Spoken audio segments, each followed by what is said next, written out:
ជំរាបសួរបងប្អូនទាំងអស់គ្នាសូមស្វាគមន៍មកកាន់វីដេអូថ្មីសម្រាប់វីដេអូនេះដែរខ្ញុំនឹងបង្ហាញបងប្អូនអំពីរបៀបនៃការប្រើខ្មែរ SMM ដើម្បីទទួលបានសៀច្រើននៅលើ Facebook Post សម្រាប់បងប្អូនដែលចង់ឲ្យការបង្ហោះ Facebook របស់បងប្អូនមានអ្នកសៀច្រើនបងប្អូនអាចធ្វើតាមវីដេអូនេះបានសម្រាប់ការធ្វើនឹងដែរគឺអត់ពិបាកទេបងប្អូនគឺយើងគ្រាន់តែត្រូវការ link post ណាមួយរបស់បងប្អូនយកទៅផាសនៅក្នុង website គឺជាការស្រេចបងប្អូនមិនចាំបាច់ភ័យថានៅពេលដែលបងប្អូនធ្វើការបញ្ជាទិញហើយសេវាកម្មទាំងអស់នឹងអត់ដំណើរការទេបងប្អូនគឺគ្រប់សេវាកម្មទាំងអស់គឺសុទ្ធតែដំណើរការទាំងអស់បងប្អូនអញ្ចឹងដើម្បីកុំឲ្យខាត់ពេលយូរយើងចូលមកធ្វើទាំងអស់គ្នាតែម្ដងជាដំបូងបងប្អូនអាចចូលមកក្នុង account Facebook របស់បងប្អូនសិនមកដើម្បីចូលមក copy link ជាមុនសិនហើយបន្តមកទៀតបងប្អូនគ្រាន់តែជ្រើសរើស post ណាមួយដែលបងប្អូនចង់ធ្វើការបង្កើន share បងប្អូនឧទាហរណ៍ថាសម្រាប់ខ្ញុំគឺខ្ញុំនឹងធ្វើការជ្រើសរើស post មួយនេះបងប្អូនហើយដើម្បីធ្វើការ copy link បានគឺបងប្អូនឃើញសញ្ញាត្រី3ដែលនៅខាងលើហើយនៅខាងស្ដាំដៃនឹងអត់បងប្អូនចុចទៅលើសញ្ញាត្រី3នឹងមកបន្ទាប់មកបងប្អូនបន្តចុចនៅលើពាក្យ copy link បន្ទាប់ពី copy link ហើយបងប្អូនអាចធ្វើការចេញពីក្នុង account Facebook របស់បងប្អូនសិនមកដើម្បីចូលទៅក្នុង website វិញម្ដងសម្រាប់របៀបនៃការចូលទៅក្នុង website នឹងដែរគឺអត់ពិបាកទេបងប្អូនគឺយើងគ្រាន់តែចូលតាមរយៈ browser ណាមួយដែលបងប្អូនមានបើសិនជាបងប្អូនមាន Chrome បងប្អូនក៏អាចចូលតាមរយៈ Chrome ហើយបើសិនជាបងប្អូនមាន Safari បងប្អូនក៏អាចចូលតាមរយៈ Safari ហើយមួយទៀតបងប្អូនក៏អាចចូលតាមរយៈ Google បានដូចគ្នាបងប្អូនជាក់ស្ដែងសម្រាប់ខ្ញុំនៅក្នុងវីដេអូនេះដែរគឺខ្ញុំនឹងធ្វើការចូលតាមរយៈ Chrome មកបងប្អូនហើយបន្តមកទៀតបងប្អូនគ្រាន់តែសេចពាក្យថាខ្មែរ SMM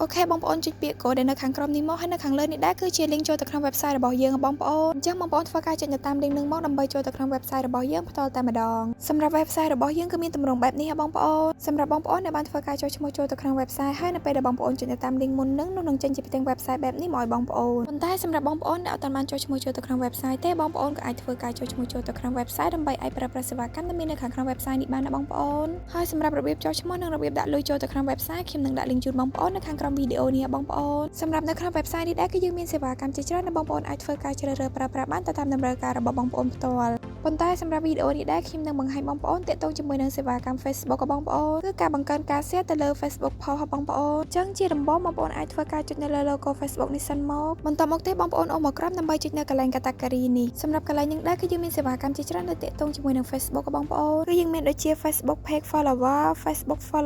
Facebook Page Like បូកជាមួយនឹង follow និងសេវាកម្មផ្សេងៗជាច្រើនទៀតណាបងប្អូនបើសិនជាបងប្អូនពេញចិត្តនៅសេវាកម្មមួយណាបងប្អូនអាចធ្វើការជ្រើសរើសនៅសេវាកម្មមួយនឹងបានតែសម្រាប់វីដេអូនេះដែរគឺបងប្អូនធ្វើការចុចនៅលើ Facebook Share នេះមកបងប្អូនចំណុចបន្តមកទៀតបងប្អូនមកនៅកន្លែង service សម្រាប់កន្លែង service នឹងដែរគឺបងប្អូនធ្វើការជ្រើសរើសសេវាកម្មមកតង់ទៀតសម្រាប់កន្លែងនេះដែរគឺយើងមានជម្រើសជាច្រើនសម្រាប់ឲ្យបងប្អូនជ្រើសរើសអញ្ចឹងបងប្អូនពេញចិត្តនៅសេវាកម្មមួយណាបងប្អូនអាចធ្វើការជ្រើសរើសនៅសេវាកម្មមួយនឹងបានសម្រាប់កន្លែងនេះដែរគឺយើងមានចាប់ពីសេវាកម្មដែលមានតម្លៃធូរថ្លៃរហូតដល់សេវាកម្មដែលមានតម្លៃរៀងខ្ពស់បងប្អូនហើយសម្រាប់ខ្ញុំគឺខ្ញុំនឹងធ្វើការជ្រើសរើសសេវាកម្មដែលមាន ID កូដ2536 Facebook Post Share ហើយ quality non-drop 100k ក្នុងមួយថ្ងៃនេះបងប្អូនហើយសម្រាប់សេវាកម្មនេះដែរគឺបងប្អូនរងចាំរយៈពេល42នាទីបន្ទាប់ពីបងប្អូនបានធ្វើការចុច submit ហើយនោះនឹងលទ្ធផលឲ្យបងប្អូនចំណុចបន្តមកទៀតបងប្អូនមើលនៅកន្លែងប្រអប់ link សម្រាប់ប្រអប់ link នឹងដែរគឺខ្ញុំនឹងធ្វើការផាស link ដែលខ្ញុំបាន copy ពីដើមវីដេអូមកបងប្អូនសម្រាប់បងប្អូនដែលអត់ទាន់បាន copy link ទេបងប្អូនក៏អាចចូលទៅក្នុង account Facebook របស់បងប្អូនហើយបន្តមកទៀតបងប្អូនជ្រើសរើស post ណាមួយដែលបងប្អូនចង់ដាក់ share ហើយបន្តមកទៀតបងប្អូនធ្វើការ copy link ដើម្បីយកមកផាសនៅក្នុង website នេះវិញបងប្អូនសម្រាប់របៀបនៃការផាស link នឹងដែរគឺអត់ពិបាកទេបងប្អូនគឺយើងគ្រាន់តែសកត់ទៅលើប្រអប់ link នោះនឹងលោតអក្សរផាសមកឲ្យបងប្អូនអញ្ចឹងបងប្អូនចុចទៅលើអក្សរផាសហ្នឹងទៅគឺបងប្អូនអាចផាស link នឹងបានហើ